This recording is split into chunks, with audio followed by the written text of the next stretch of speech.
All right, thank you everybody for coming. We appreciate everyone being in attendance today. We're going to be talking for our second Ask the Techsperts session on how do I know that I have been hacked and Microsoft Teams for communication. It's kind of like Zoom, but on a different platform through Microsoft, and Jennifer will be telling us more about that. My name is Amanda. I have been an employee of Tech Lab since 2013. I am the Director of Operations.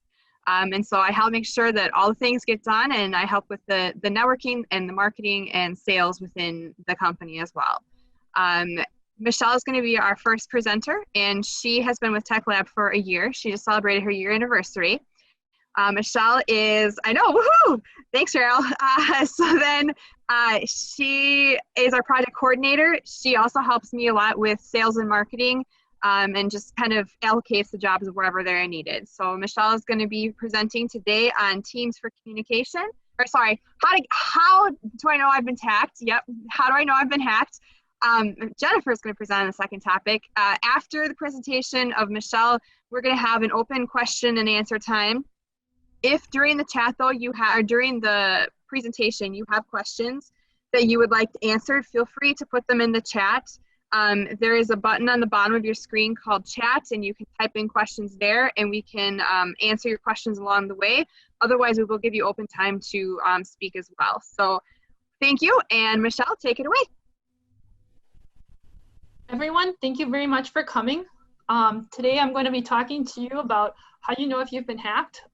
There's a lot of ways you can be hacked, but I'm going to specifically focus on how you know that your computer has been hacked, a little bit on mobile devices, and how you know your online accounts have been hacked. So I've got a PowerPoint presentation that I'm going to show you guys. So some signs that you know your computer has been hacked. Please put in chat if you have any thoughts about other signs that you might notice. But the first thing that I think of is when you are searching for something, if you don't get to where you expected to get, or you don't get what you expected to show up on the screen. Or your mouse may move on its own. This is a sign that someone else has taken over your computer. Your computer might turn on without you doing it. You can't run your antivirus or malware protection software. This means this is one of the things that that hackers do to erase their tracks and prevent you from getting them out. Programs show up on your computer that you didn't expect. That is one way that viruses get on your computer. So it's a bad sign. You might get a message saying that you have viruses on your computer. This is usually a sign that you already have a virus on your computer, and I wouldn't trust that message at all. You may get pop-up ads, or your computer might suddenly be slower, or you might be just seeing a lot more ads than usual. Anything that's different on your computer than you expect, that could be a sign of a hack. So I'm going to talk about what do we do if we know we've been hacked, or if we think we've been hacked. But first I want to talk about how we can stop from getting hacked, what we can do to protect ourselves before getting hacked, because it's a lot harder to get them out once they're in than it is to protect ourselves in the first place. Because if you are it's hard to get into your computer, then it's less likely that it's more likely that they're just going to move on to some other computer because they know they'll have a harder time getting into yours. So the first thing would be sure to keep your computer updated. I know Windows updates and all the Apple updates are a pain in the neck, but they are correcting the security flaws that are in your system. This is also why we were recommending a couple months ago to everyone who is on Windows 7, move to Windows 10, because they are not correcting the security flaws in Windows 7 anymore. Windows 7 stopped being supported in January of this year, I believe. And so it is no longer supported by Microsoft, as Michelle said, so it's not getting those security updates. So if you still have Windows 7, this would be a perfect time to talk to Michelle and I and have you be upgraded. The next thing would be to regularly run and update your antivirus program. This is something that we'll talk about more if we'd ever run antiviruses as one of our programs. But if you're running a free version, your antivirus software is probably not being run automatically. So you need to make sure that you're running it on a regular basis. If nothing else, we recommend once a week, but paid versions will run basically every time you download something, just to make sure that what you're downloading is okay. You would also want to make sure and do it if you ever are like, oh my God, was I hacked or something like that. Free versions also are not updating as as quickly as paid versions. Paid antiviruses, like, they're working all the time to make sure that they are protecting your computer from all the latest scams or all the latest bugs. But when you got a free one, usually it's on a delay. As Michelle said, the paid ones scan your computer usually once a day, as long as your computer is on, but it may scan more than that if you download something as well. You'll also want to be careful of links that you click on. We talked about this last week, but when you click on a link, sometimes you'll accidentally download something that you didn't mean to download, or you'll get taken to somewhere you didn't mean to get taken to. You'll also want to make sure that programs and apps you download are legitimate. Some of the most common mobile hacks have been with lookalike apps. So they claim that they're from this company, and it's not an app from this company. A lot of antivirus programs also, they'll say that they're antivirus programs and they're actually viruses. So that's another one to check out, to be very careful with. Like, make sure that whatever you're downloading has a good reputation. Other people have used it. They say it's good too. You'll also want to regularly update your programs and apps. Like, Microsoft is updating your computer to protect your computer from the security flaws. Programs and apps will do the same thing. Those programs and apps that are really old are more likely to be security issues for your computer. You'll also want to be careful about how you're connecting to the internet. When you are on a public internet, if you've got a hacker on that same public internet, he can see your internet traffic, everything you're doing on the internet, pretty much. So a public internet means you go to Starbucks, you go to McDonald's. Obviously, we can't do that right now, but any of those places that have open public network, you're all on the same network, and so anybody can get in and see what you're doing. So when you're at special places like that and using their Wi-Fi, you need to be careful so that just to prevent yourself from getting hacked, as she said.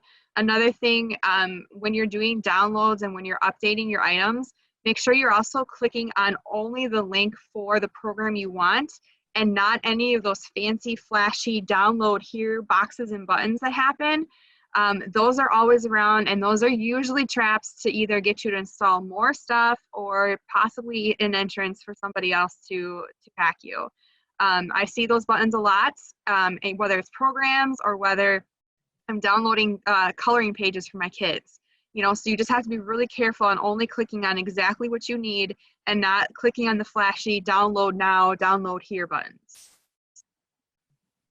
Yeah, you want to be especially careful of that. I remember one time my dad was trying to get help from an IT person over the internet, and they told him you need to download this program, but because of those flashy download here buttons, he downloaded 3 viruses onto his computer before he actually got the one that he was supposed to be on. You'll also want to be careful about what permissions you're giving apps on your phone. Like, not every app that will request access to your microphone maybe needs access to your microphone. And if you're not careful, that app may be like recording what you're doing, because that's in the fine print of the contract that none of us read. And as we talked about last week a little bit, it's a good practice to cover up your camera when it's not in use.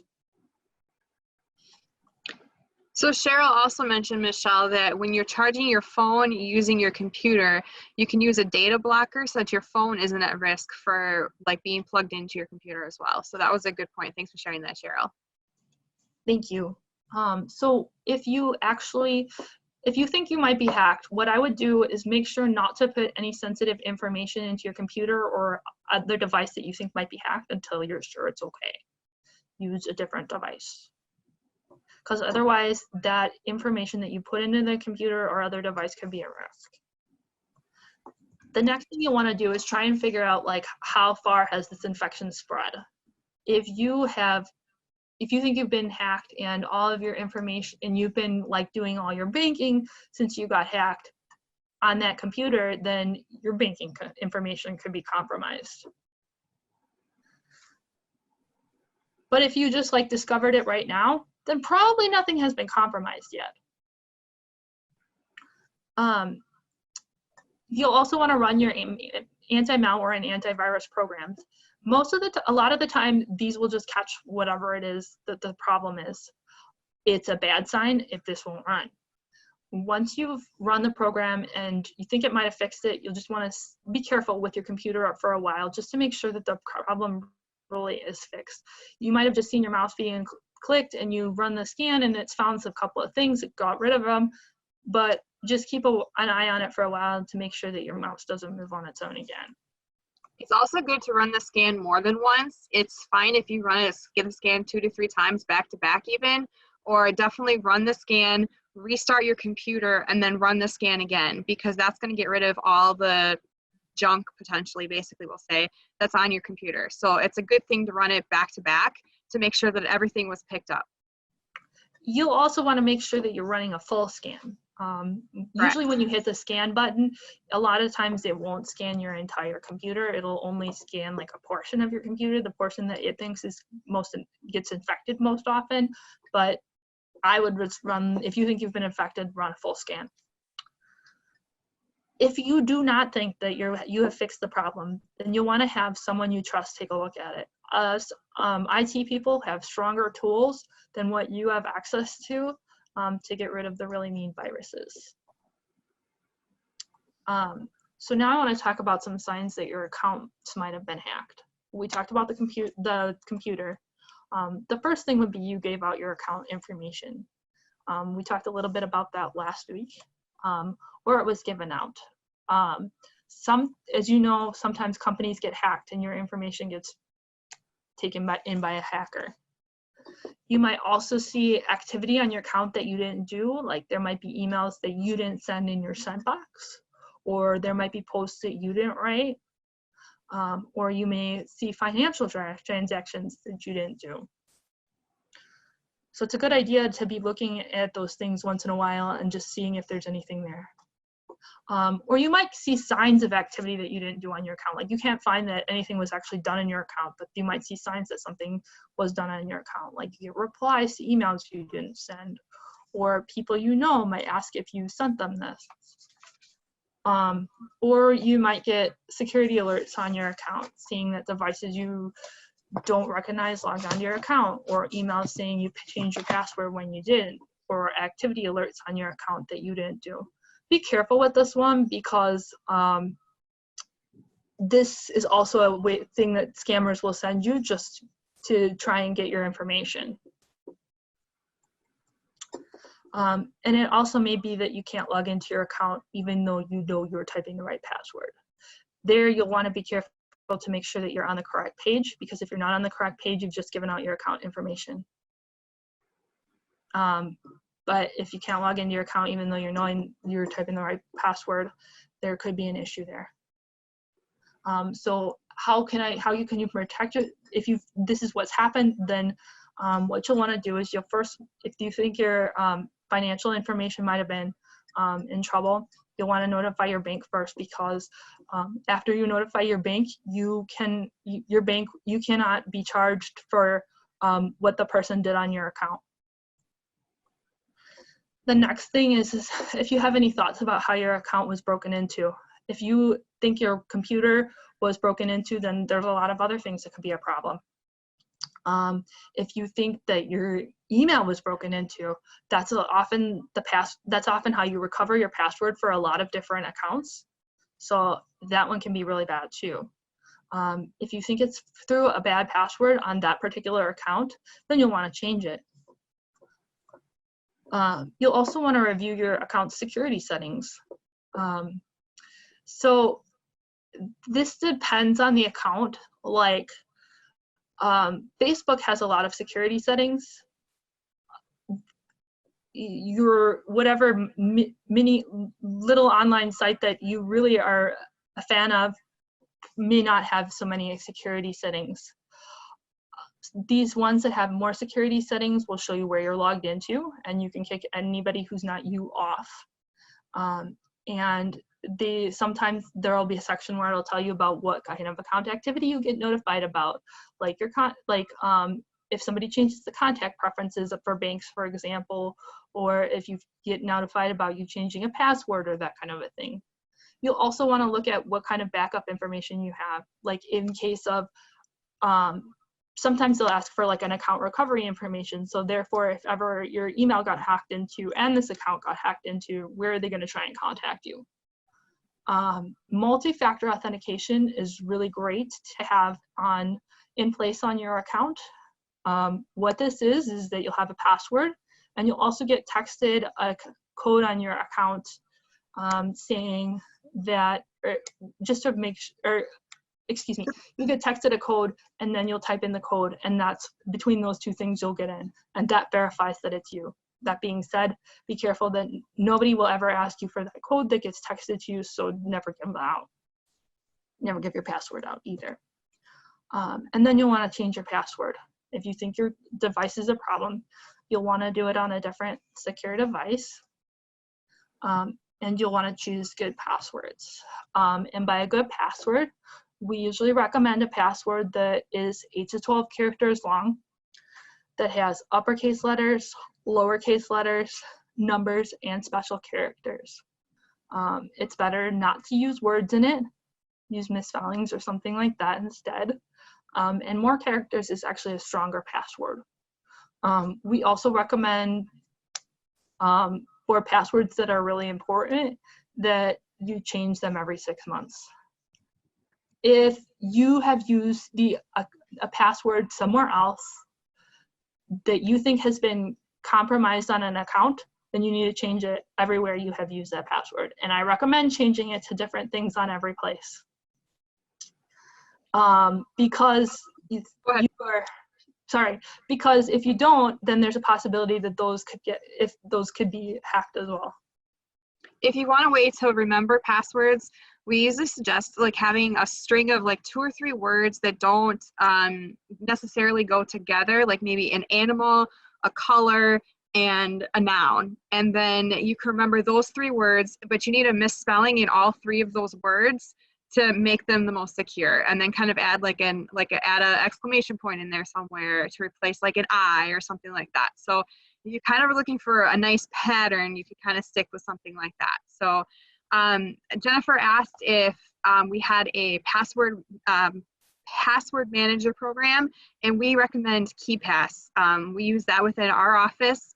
And we have clients that use it. I have in turn used it at home personally, because we know there's so many passwords that are out there that we have to keep track of. So there's a free version for it. I think all of it's free actually. And so you can just go to KeyPass. It's a little tricky to find the exact place to download it. Just make sure you are clicking in the exact place where it says download, but it's a solid program, and it's got lots of things there as well. So Michelle, you're at 17 minutes right now. LastPass and 1Password are other ones that I've thought of too as well. You want to throw it in the chat when you can? Yeah, of course. But that's what I've got for you guys today. Does anybody have any questions that they haven't mentioned? We had Mary who mentioned that her homeowner's insurance includes identity theft protection and identity theft insurance. So that's something to kind of keep in mind too, that's popular. There's also some businesses out there that need insurance protection from data security and theft too. And our company has been brought in to do analyses and to kind of help be that third-party technical source for those insurance needs as well. So if you know of a company who ever needs that, we're happy to serve as that third-party source for you, proving that you have certain things in place. Just some things to know there. So any questions that you guys can think of? I just want to add one more thing to that, which is identity theft thing. Insurance is really amazing because if you get it checks things that you wouldn't think to check. Like it'll check your credit, and if there's anomalous activity on your credit card or anomalous activity like saying that you are on a different address or whatever than you actually are, then it'll be like, hey, why is this person trying to use your social security number? That kind of a thing. I have a question about the antivirus program that we have, the AVG. They're always saying that I'm being compromised. Everybody's listening to everything I'm saying or doing on the computer, and they always want you to update to a more expensive program. Do you recommend that, or do I just keep what I have? They do want you to upgrade your program because then they get the money for you to have the subscription. AVG it's a good program. It's one of the top free ones that is out there, but they are kind of known to keep bothering you like that, so that you just kind of can ignore them and it's fine. Just make sure that you're running the scans. As Michelle said, with your free program, you need to make sure that you're running the scans yourself because the paid version does it automatically for you. So just kind of keep that in mind. But in general, they are going to keep asking you to pay so that you can get the subscription and so they can have your service that way. I do have a friend who is a computer expert, and he usually answers those questions for me. But it's just that they appear so often, it just makes me worry, because they appear at the bottom of my screen and say update now, and then they want you to get a more expensive version. I just don't know what to do. So, okay, thank you for answering that. Melina. Yes, I have a question then about the antivirus program. Is there any that you recommend, like is a good one? Well, actually, that's one of our possible topics for an upcoming session. And rather than digging in too deep into antivirus right now, I'm going to encourage you to vote for that one. Actually, I want to vote for that one for our session next week. And certainly we can have that conversation offline. Oh, okay, thanks. Anything else? We want to give Jennifer a chance too here. I have one question. I've gotten a virus one time when I was staying actually at a Marriott. And Michelle, you said to be careful how you connect to the internet. You guys were saying if you're at Starbucks or whatever. How are you careful? I mean, what do you mean? Well, so first thing would be like, don't connect to anything that's sensitive using that information. Okay. So like what I recommend to people is that if you're going to do your banking and you're traveling, do it on your mobile phone that has data on it. So you can just have that, and that way you'll have your private internet connection and you can do what you need to do that way. Okay, I gotcha. So I mean, like if you're going to be searching on Google, it doesn't really matter if somebody's like looking over like and seeing what you're doing on searching for on Google as much, but it will matter about what you're doing in terms of accessing your sensitive information and somebody looking over your shoulder on that. I gotcha. All right, so if you have any other questions, feel free to stay and ask us. We'll answer them, or you can always shoot us an email. We'll put our emails in the chat as well. So next, we'd like to introduce Jennifer Buchholz. She is the owner of Excel and Flourish, which was founded in 2012. She is an Microsoft Office master, and she delivers corporate training in Microsoft for the last 20 years. So Jennifer, take it away. Thanks a lot, Amanda and Michelle. You have such great content. I always learn so much from you, so I'm super excited to follow you today. Okay, so I'm going to start by doing my screen sharing. And as I always do, I remind everybody that first thing, you have to make sure that you have the tool that I'm sharing. And just based on what it feels like for a bunch of the people on screen right now, that you may not have access to Microsoft Teams. So you guys definitely need to double check this and make sure that this is valuable for you, or you're going to get a teaser of like, ooh, I need Teams, and you can then get a subscription. So when you go to your browser, you're going to be typing in portal.office.com, portal.office.com. And again, we're recording these and you're going to be able to refer back to this information later. When that comes up, you're going to use your email, login, and password like you do. This, again, is typically associated with a work account if you have Outlook and things like that. And right now, I just wanted to show you where you would see that you have Teams if you're on the web. So this is what the Teams icon looks like. And I'm going to just jump into my Teams for just a second, because a web-based version means it's going to work well mobily, and it can work on any device where you can log in. But of course, if this is work-sensitive stuff, you want to be aware of what you're sharing and do that properly. A Microsoft login connection is as secure or more secure than a banking connection. Just so you know what we've built, like I did it. Yeah, it wasn't me. It's the organization. And what they've built into that is they know that things have to be very secure. But the ideas that Michelle is sharing is you still have to be careful about clicking stuff. So we're going to just keep going with that and where you're accessing your Wi-Fi. So the bottom left-hand corner of the web application is where you can download the desktop application if you don't have it already. And it syncs it all up and makes it all pretty for you. So just in case you don't have it on your desktop, that's where you're going to go. However, I'm going to be digging into my desktop application. And we have a very generous volunteer on the line with us today. Cheryl Litvin is going to be my test subject because we have done some external chats using Teams. So one thing to know is that many times this product is considered an interface, not really a lot of standalone software. It's an interface, and it's intended for communication and project work. Today we're focusing on the communication side of things. And well, when we communicate, we're not just communicating internally. Sometimes you want to communicate externally as well.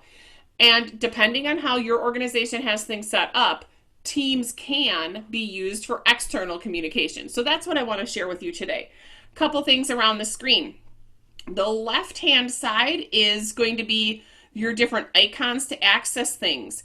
And if you've ever used Skype for Business, the calls, the meetings, and the instant messaging are all a very similar interface to what you're seeing here in Teams. In fact, once Teams really got reimagined and they determined that they were going to turn off Skype for Business, by the way, that turn off date is July 21st, 2021. So just over a year away where they're totally de-supporting Skype for Business. And we're moving people to Teams. They moved all of their Skype for Business developers over to Teams. And as you might imagine, in the last 2 months, the number of users on Microsoft Teams has doubled. So they had 20 million users before. So they're, growing. So on the left-hand side is where you're going to see your interfaces. And as an example, the calendar link here is truly just a link within the Teams interface to your Outlook calendar. It's not something separate. So anything that you could be doing in your Outlook calendar for scheduling meetings and scheduling Teams meetings specifically, you don't have to leave the Teams application to go do that. In fact, what Microsoft is expecting to see is that people will be spending much more time in the Teams interface than they will in Outlook. And as time goes on, from an internal communication standpoint, 90% of what you're doing internally will likely be happening in Teams.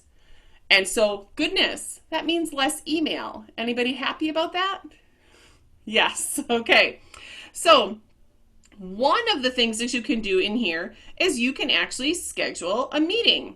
So I'm going to jump in and jump over and do a meeting schedule. And actually, we're going to just do Ask the Techsperts test meeting. And I'm going to send it to Cheryl. We might join that way. Come on. Of course it's going to make me look. We'll join a different way. you can do, this isn't going to demo it very well, of course. The technicalities sometimes don't always work out perfectly. But you can, just like you would in Outlook, schedule your meetings right in there and have them land. So instead, I'm going to take up to chat, and I'm going to jump into my chat with Cheryl. So what you have in chat is, first of all, who you're chatting with, and you can add people. So you can do individual chat and group chat all in the tool. You can jump right over to a call, a video call, or a screen sharing. Now that might depend on some of the different tools that are available to you, but those are links that you have available. Plus, you can start doing some chat here. So, hi Cheryl.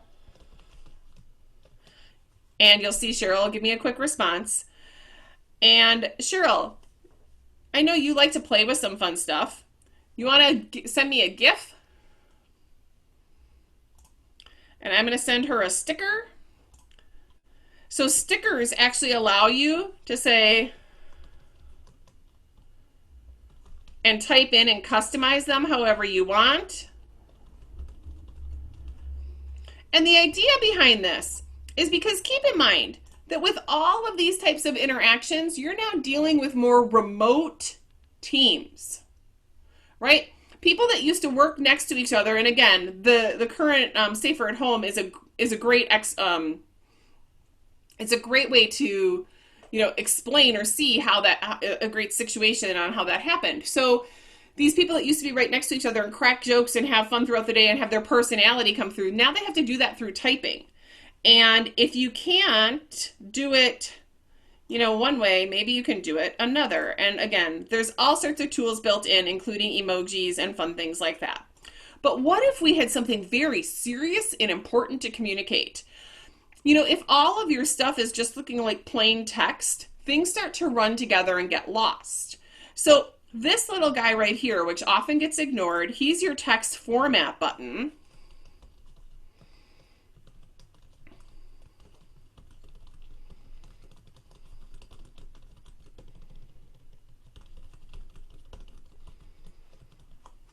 And all of a sudden, we can now take the fonts and change the font size. We can make it bold, and we can add a little bit of color to the style, right? All of those kind of things can start to happen. And you can embed hyperlinks into here. You can make things look like it's quoted, and you see how that offsets just a little bit. So now when you send it, visually, it stands out differently. And if you're doing stuff with a team, there may be ways to mark things as important or things like that.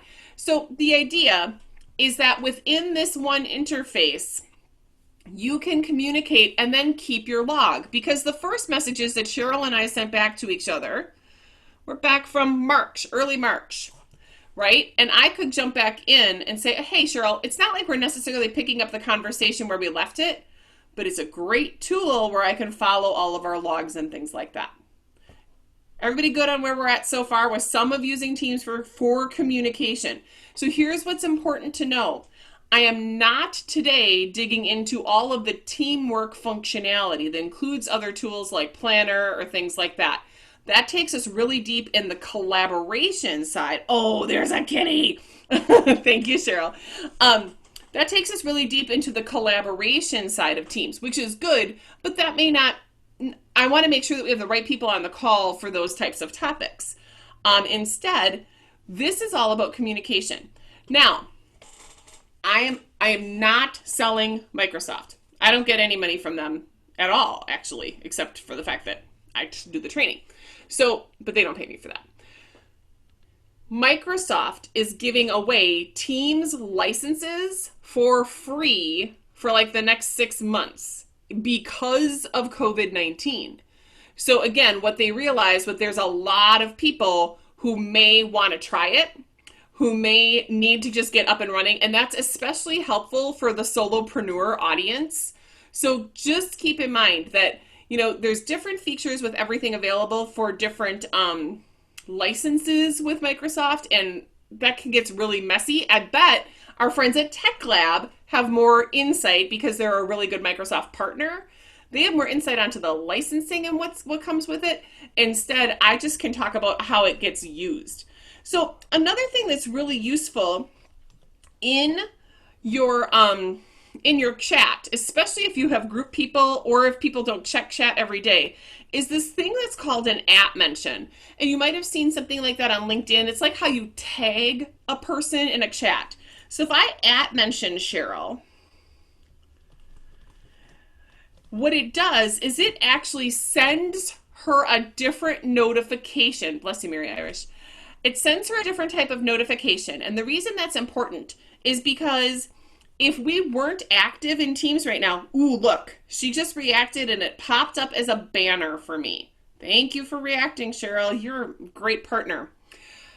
Those types of settings are essential for us to do well. And that's going to be under settings and then under notifications.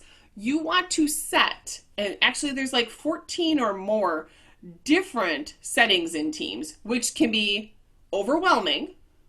But the reason why this is helpful is because I can say, okay, if they mention my name and I don't check Teams for an hour, so this is where it is. If they mention my name and they don't check Teams for an hour, it will send me an email saying, hey, there is a message there for you. Now, I could change that to say every time somebody mentions my name, send me a message as soon as possible. To me, that's redundant. That means that you're now clogging up my Teams and you're clogging up my email. I don't want to see any of that. But if it's been an hour, I probably want to give it some attention if I haven't checked recently. So knowing how the @ mention works, and then you setting your settings or setting expectations in your organization about how they're used, as well as the missed activity, that will really help. And if you start to see how things get missed, you're going to want to go in and change your settings. So again, that's right under your initials or your image in the upper right hand corner. And then you go to settings and then you go to notifications and you change all of that there.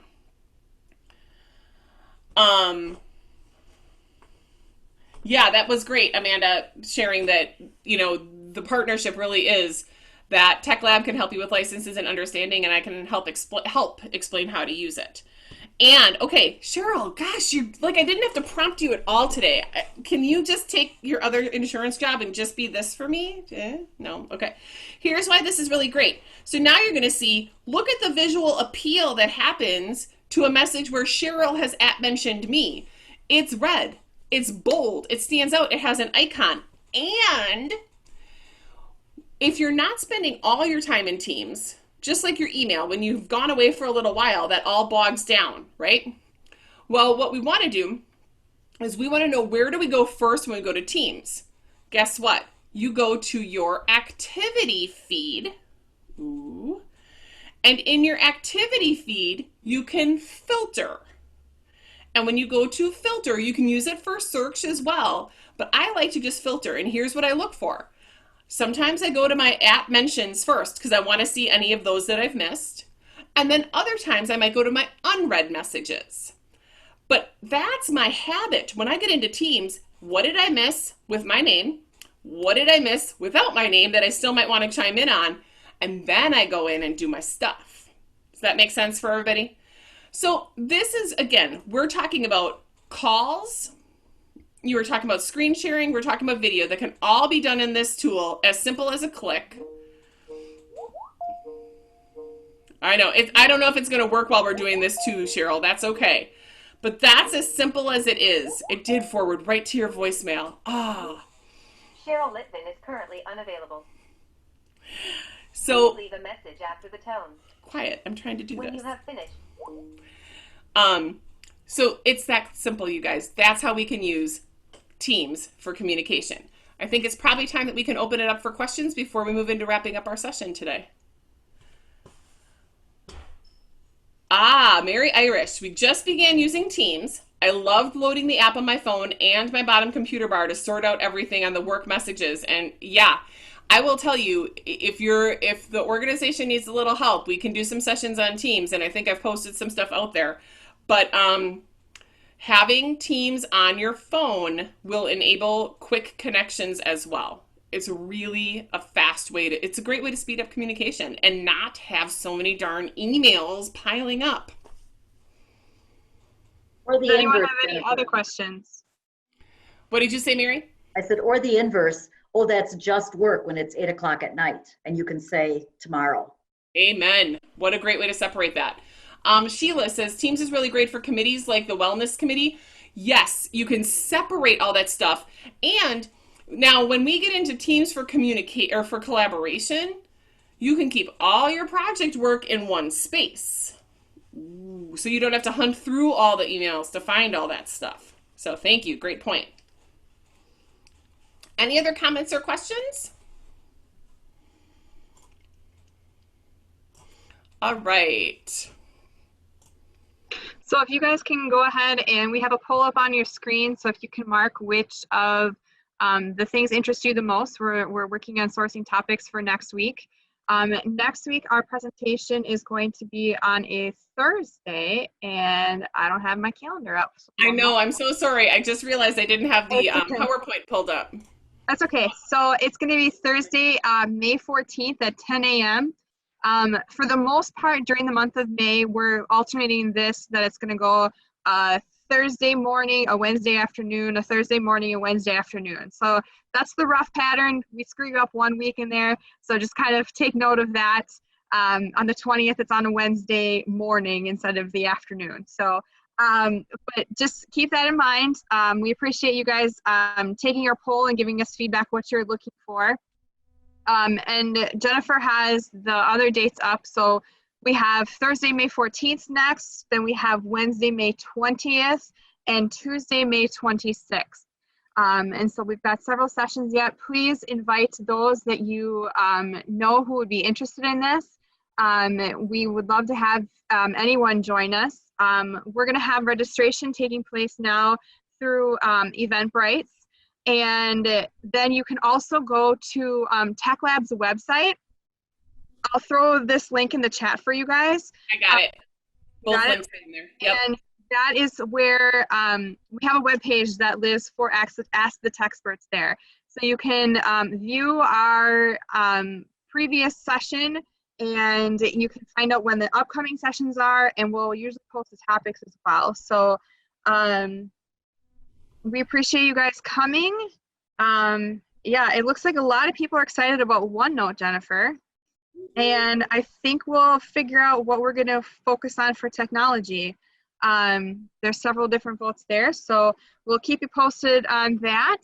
And does anybody else have any closing statements or thoughts? Kathy, did you have something, or was your hand just close to your phone?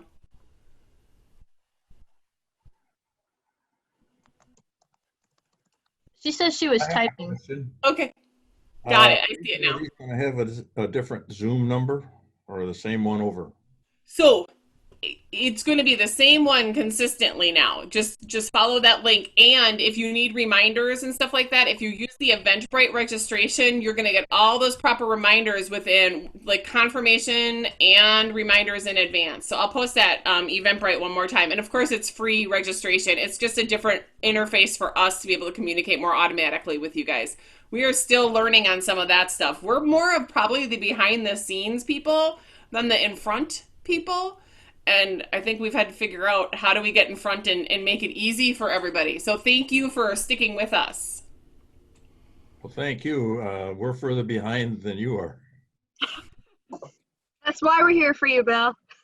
Yep. I'm a consumer. I'm not a producer.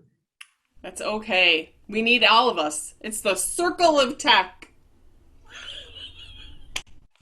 Love it. All right, you guys. Thank We're you at guys time. for joining. Have a great afternoon. We appreciate it. Thank Everyone, you. thank you for coming.